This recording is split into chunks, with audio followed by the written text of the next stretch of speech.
Viral diseases, وہ تمام بیماریاں جو وائرسز کی وجہ سے ہوتی ہیں ان کو وائرل ڈیزیزز کا نام دیا جاتا ہے، یا وہ بیماریاں جن کا کازیٹو ایجنٹ وائرس ہے۔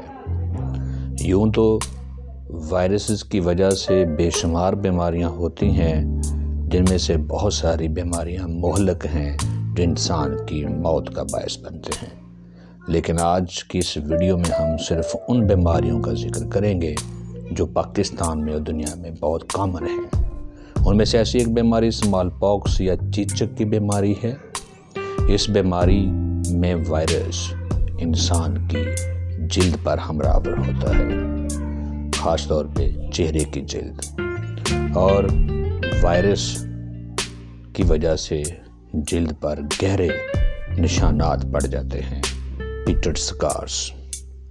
ان گہرے نشانات کو پاکس بھی کہا جاتا ہے، اور انہی نشانات کی بنیاد پر اس بیماری کا نام اسمال پاکس تجویز کیا گیا ہے۔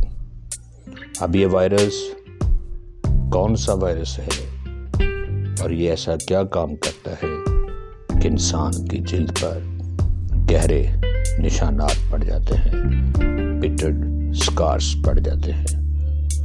اس وائرس کے بارے میں اگر ہم بات کریں تو اس وائرس کا نام ہی پاکس وائرس ہے۔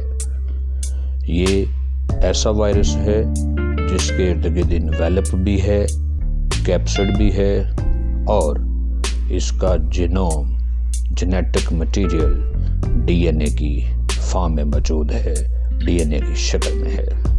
اسمال پاکس کی تاریخ کی بات کریں تو یہ بیماری چائنا سے شروع ہوئی۔ یہ کوئی 12ویں صدی کی بات ہے، 12th سینچری۔ پھر یہ بیماری چائنا میں ہی وبا کی شکل اختیار کر گئی، اور پھر 20ویں صدی کے آغاز تک اس بیماری نے تقریباً پوری دنیا کو اپنی لپیٹ میں لے لیا۔ پھر 1950 کی دہائی میں اس کے خلاف ویکسینیشن کا پروسیس شروع ہوا، اور 1980 تک یہ بیماری دنیا سے ختم ہو گئی۔ شروع میں وائرس جلد پہ حملہ کرتا ہے اور پھر دانے بن جاتے ہیں، جن دانوں میں ریشہ بھی بھرا ہوتا ہے، اس کو پسچیول کہتے ہیں۔ اسی طرح ایک اور بیماری ہے ہرپس سمپلیکس۔ یہ ایک وائرس ہرپس وائرس کی وجہ سے ہوتی ہے۔ اس وائرس کا انویلپ بھی ہے اور اس کا جینوم بھی ڈی این اے جینوم ہے۔ یہ وائرس بہت خطرناک ہے اس سینس میں کہ یہ بہت زیادہ اٹیک کرتا ہے اسکن کے اوپر بھی اور سینٹرل نروس سسٹم پہ بھی۔ خاص طور پہ یہ ہر ایکٹوڈرمل ٹیشو پہ اٹیک کرے گا۔ ایمبریو سٹیج پہ ایمبریو کی جو سب سے آؤٹر لیئر ہوتی ہے اسے ایکٹوڈرم کا نام دیا جاتا ہے۔ بعد میں اس ایکٹوڈرم سے ہماری باڈی کی اسکن بھی بنتی ہے، ہمارا نروس سسٹم بھی بنتا ہے، چاہے وہ برین ہے، چاہے وہ اسپائنل کارڈ ہے۔ تو یہ اسکن کی آؤٹر سرفس پہ بھی اٹیک کرے گا اور سینٹرل نروس سسٹم کی آؤٹر سرفس پہ بھی اٹیک کرے گا۔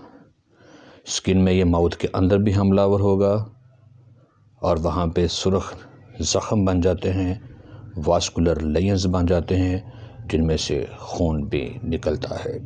لیکن ضروری نہیں کہ یہ وائرس صرف منہ کے اندر کی جلد پہ ہی حملہ آور ہو، یہ پوری باڈی کی جلد پہ کہیں پہ بھی حملہ آور ہو سکتا ہے۔ جب تک معاملہ جلد تک رہتا ہے تو اتنا سنگین نہیں، لیکن جب یہ وائرس بلڈ کے ذریعے ہمارے نروس سسٹم تک پہنچتا ہے تو یہ ہمارے برین کے اوپر بھی زخموں کا باعث بنتا ہے، اسپائنل کارڈ پہ بھی حملہ آور ہوتا ہے۔ ایک اور بیماری ہے میزلز، جسے خسرہ کے نام سے ہم جانتے ہیں۔ اس بیماری کا جو وائرس ہے اس پورے وائرس کی فیملی کا نام پیرا مکسو وائرس ہے۔ یہ وائرس انویلپڈ وائرس ہے، اس کا جینیٹک مٹیریل آر این اے کی شکل میں ہے۔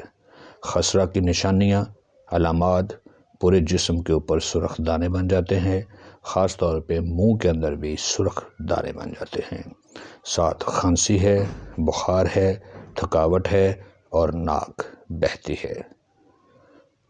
ایک اور بیماری انفلوئنزا، جس کو فلو کے نام سے بھی ہم جانتے ہیں، اور انفلوئنزا کا باعث بننے والا وائرس انویلپڈ وائرس ہے، اور اس کا جنوم RNA کی شکل میں ہے۔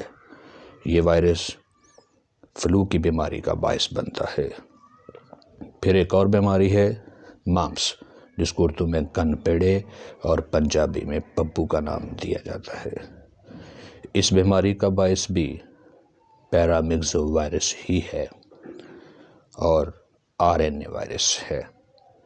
یہ وہی وائرس ہے جس کی وجہ سے خسرہ کی بیماری بھی ہوتی ہے۔ یہ وائرس اٹیک کرتا ہے پیروٹڈ سلائیوری گلینڈ پہ، سلائیوا پیدا کرنے کا گلینڈ جو ہمارے کانوں کے قریب ہوتا ہے، منہ کے اندر ہے پیروٹڈ سلائیوری گلینڈ۔ اس گلینڈ میں سویلنگ ہو جاتی ہے، اس لیے ممپس کو سویلنگ آف سلائیوری گلینڈ بھی کہا جاتا ہے۔ اس بیماری کی علامات کیا ہیں؟ بخار ہوگا، سوزش ہوگی، سر درد ہوگا، چیزیں نگلنے میں مشکلات کا سامنا کرنا پڑے گا، بچہ جو ہے وہ چڑچڑے پن کا شکار ہو جاتا ہے، اور اگر اڈلٹ کو یہ ڈیزیز ہو تو وہ بھی چڑچڑے پن کا شکار ہو جاتے ہیں۔ ممپس میں کھانا کھانے کی خواہش ختم ہو جاتی ہے، لاس آف ایپیٹائٹ، ساتھ مسکولر پین، جسم میں درد بھی محسوس ہوتا ہے۔ یہ بہت زیادہ کنٹیجیس بیماری ہے، ایک انسان سے دوسرے انسان تک پھیلنے والی۔ یہ متاثرہ شخص کی کفنگ سے، کھانسی سے، سنیزنگ، چھینکیں مارنے سے دوسرے انسان تک منتقل ہو سکتی ہے، اور اگر متاثرہ شخص اپنے گندے ہاتھوں سے کسی برتن کو، کسی چیز کو چھو لے، اور صحت مند انسان بھی اس چیز کو چھو لے، تو وائرس منتقل ہو جاتا ہے۔ اور اسی طرح ہم نے انفلوئنزا کا ذکر کیا تھا۔ انفلوئنزا کی سمٹم آپ اسکرین پر دیکھ سکتے ہیں۔ یہ عام نزلہ زکام سے مختلف بیماری ہے۔ انفلوئنزا میں سر درد ہے، کفنگ ہے، وومٹنگ بھی ہوگی، جوڑوں میں درد بھی ہوگا، مسکولر پین بھی ہوگی، ساتھ تیز بخار بھی ہوگا، گلے میں درد بھی ہوگا، جبکہ عام زکام میں یہ ساری چیزیں موجود نہیں ہوتی۔ بہت خطرناک بیماری ہے پولیو میلائٹس۔ اس کا باعث بنتا ہے ایک وائرس جس کو سب سے سمالسٹ وائرس کی کیٹیگری میں شامل کیا جاتا ہے۔ وائرس کا نام ہے پولیو وائرس۔